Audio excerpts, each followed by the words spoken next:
podium. You'll listen in live in its entirety to the first-year Auburn coach who just got a big-time contract. And, oh, by the way, on SEC championship, here's Gus Malzahn, the Auburn head coach. We'll begin and we'll ask Coach Malzahn for some general comments on the game, and then as you can see, Trey Mason is the MVP, and we'll ask him for some general comments, and then we'll take your questions. Coach?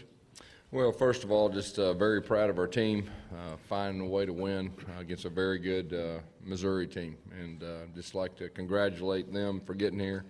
I knew that they were going to play our tail off. You know, they're a top 5 team, and we're tickled to death to get the victory. Trey, your general thoughts on the game? You know, we had a great team win. You know, we couldn't do it without Coach Malzahn. You know, our O-line played great, and they blessed us with a great, you know, the Lord blessed us with a great win. All right, we'll take your questions. If you'll raise your hand, we'll get a floor microphone to you. Let's start in the way back on the left side.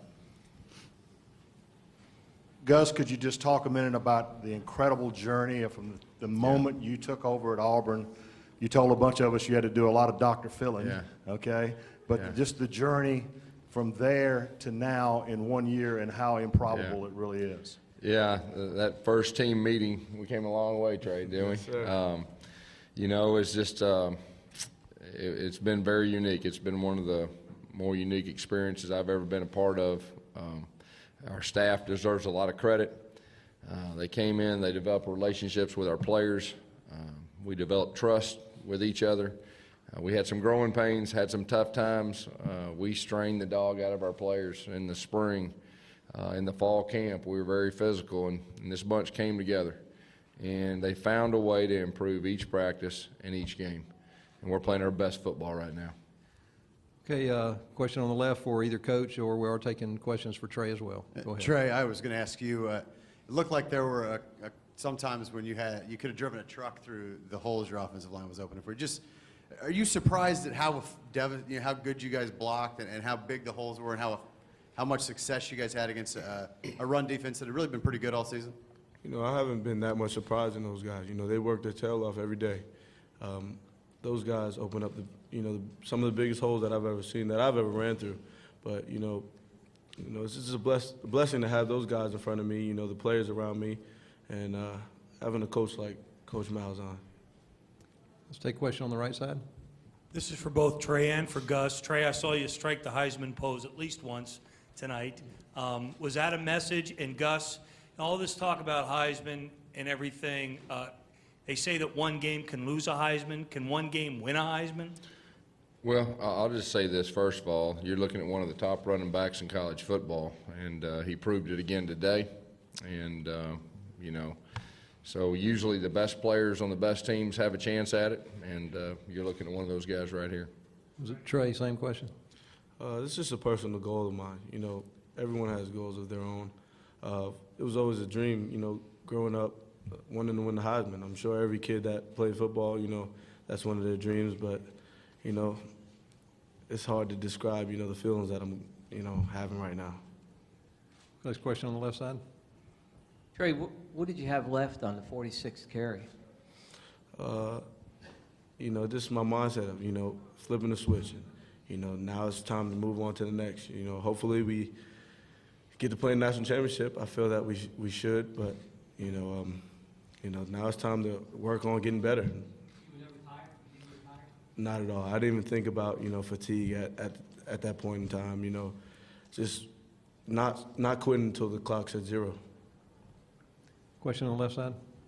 It's for Trey. Could you explain how your offense has gone from an offense that scored 16 rushing touchdowns last year to one that now seems like it scores as many points as it wants?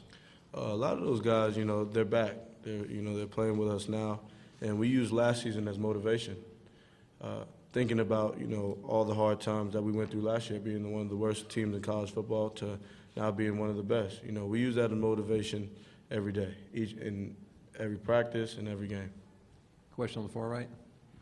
Coach, you didn't want to talk about whether or not a 12-1 SEC team should play for a BCS title coming into this game. Now that you've done it, you've won. Can you make your case for why you think you guys deserve the right to play in the BCS title game? Yeah, I mean, we're the SEC champ. I believe we won it the last 7 years. We played the toughest schedule of any of the teams there, and we're playing our best football. And, you know, a lot of teams aren't getting better each week. well, this team is. Okay, we've got 2 or 3 over here. Go ahead. Left side. Trey, as a running back, what's the biggest difference for you about what Coach Malzahn's offense does, scheme-wise, compared to maybe what you played in last season? Our offense is very versatile. There's so many different ways we can get players the ball. Also, using our other weapons, our receivers. We have a lot of running backs, talented running backs. So, we find ways to get us the ball. Another question on the left right here. Coach, we all pay attention to, that moment in a play where the quarterback, it's either keep it or give it. But that's not just him, that's the tailback too, and it is uncanny how well Nick and Trey, they're literally flawless at it. Yeah. They have something special. There's no doubt, and it's hard to explain, and they work extremely well together, and it's a thing of beauty to watch. Okay, far back on the left. Go ahead. Coach, was there a time this year where you found your offensive line coming together and playing as a cohesive unit like we saw tonight? Well, at the first of the season, you always evaluate your team and you try to figure out the strengths. And we felt like our offensive line, was our strength of our offense. And so we kind of asked them to really carry us. And then, of course, Trey, he's a 1,000-yard rusher last year. I knew exactly what we had. We recruited Trey, and they just got better and better. And, like I said, they're running the football as good as anybody in the country.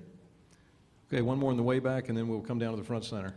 Coach, as far as Nick, he had a couple of early fumbles. I know Trey had the hot hand, but how much did him getting it as much as he did was a product of Nick's handling the ball earlier in the game? Say that again, I'm sorry. How much did Nick having the early fumble problems lead to you going more to Trey? Well, whoever has a hot hand, we go with. And, Trey wanted the football. That's the thing about him. He's tough as anybody, and you can see that look in his eye. Keep giving me the football. And I was worried about him a few times on those long play drives, and we were giving it to him, and he was a warrior today, and it was unbelievable. Okay, let's go to the front center. Trey, 4 touchdowns today. Were there any of those runs that were particularly special or stood out to you? We just wanted to keep fighting until the end. Find a way to put a nail in the coffin. As we said, we got to finish the game. We didn't get too ahead of ourselves. We played great, when the clock was winding down, and our team found a way to get in the end zone. I just don't want to credit myself as to getting that last touchdown because it was a team effort. Jay Prosh blocking, our O-line, our receivers, everybody, wanting to get in the end zone. Okay, another question in the front. Trey and Coach Malzahn as well. Can you speak to this team's will, just the will to win? It seems like ever since LSU, y'all have gutted it out and tried to almost will victories tonight. Trey? We learned from that game, on the road, losing.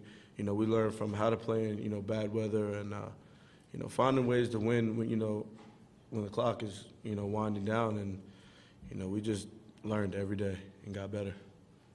Is that the same for Coach? Yeah, there's no doubt. And the unique thing from my standpoint is this team finds a way to win. And it's really bizarre that how they complement each other, the offense, the defense, special teams. And when the pressure's on, our team's at the best. And it's been really something to be a part of. Okay, right side. Gus, talk a little bit about your defense. I know they gave up a lot of points and a lot of yards, but they made some critical stops when they had to, especially late in the game on the 4th down inside the 10. Yeah, first of all, you got to give Missouri credit. They got really huge receivers that can run. Their quarterback's one of the best in the league. Their running back is a phenomenal running back. And but you're exactly right. When we needed it and the game was on the line, our defense stepped up in the 4th quarter, got us the ball back, stopped them on 4th down when they went for it, and helped us win. And that's kind of been their MO. Had another hand up over here. Was there anything schematically, Gus, different late in the game defensively? I know you talk about the will to win, but schematically it seemed like a track meet back and forth until you guys had to have it. Yeah, in the 4th quarter, our guys, are playing their best ball, and I know we switched up some man and zone, and Coach brought a couple extra pressures right there, but bottom line, it was heart. It was heart when the game was on the line. Our guys really believed and found a way to stretch it out right there where we could kind of enjoy that last couple minutes. Guess a question on the left. Yeah, Gus, for someone who spent a big chunk of his career coaching high school football and maybe your first college job at Arkansas didn't go like you wanted, How gratifying is it today to the way this game turned out and the way your offense performed in the system that you love? Well, first of all, I'm blessed to be doing what I'm doing. Like I've said before, there's a lot of really great high school coaches that just hadn't got the opportunity that I have. And, you know, I'm living a dream. And it's a true blessing for me to be the head coach at Auburn and a true blessing for me to be coaching these guys. Okay, far left. Go ahead. Trey, how will you follow the action tonight on the other two games, the ACC and the Big Ten game, just to see who wins those games, if you guys are in or not? We're going to keep, find a way to, see the scores of those games. But, we're just looking forward to our team getting better, how we're going to get better each and every day. And God willing, we get into the national championship. Okay, let's go to the far right. Coach, Trey scored with about 11 minutes to go in the game, and I think you guys took a 10-point lead at that point. Did you think, it's finally time to stop the madness here, and we've got it under control? The way games have ended the last few weeks, we don't take anything for granted. We're up by 10, and we just kept playing, just keep fighting, keep playing. And so really that didn't really go through my mind other than, hey, let's be ready if they score again. I mean, they're a great team. I mean, they're a top 5 team. And they're one of the better teams we played all year. And so we were happy to win the way that we did. Okay, question in the back on the left. Gus, in the last 8 years, there's been 2 SEC champions who had defenses finish outside the top 10 nationally. That was 2010 Auburn and this team, obviously the common thread there being you. How do you explain the success of your offenses in a conference that's really been predicated by defense? Well, I just want to say this. I mean, we're a true team. And there's been times, especially early in the year, when our offense didn't play well and our defense helped us win. And the unique thing has been the way they've complemented each other. But, offensively right now we're playing very good. And anytime you can run the football, especially in this league, good things are going to happen. And right now we can run the football on anybody. I think let's go to pass the mic to the center there. Go ahead. This is for Trey. 3 gutsy wins by this team and these players in a row, but how much of this turnaround can you attribute to Coach Malzahn? Instilling the will to win and playing till the clock says 0. A lot of guys last year didn't believe, when, you got to weather the storm. And coaches instilled that in us as players. And we're going to ride with that all the way to the end of things. And the way games unfolded these past couple of games, I told guys on the sideline, the game's not over. You see how we win, so it's also possible. We're playing a great team, so, you got to stay locked in and stay ready because we can still be, they can still find a way to win the games because we've been winning in crazy situations. Question in the back on the right.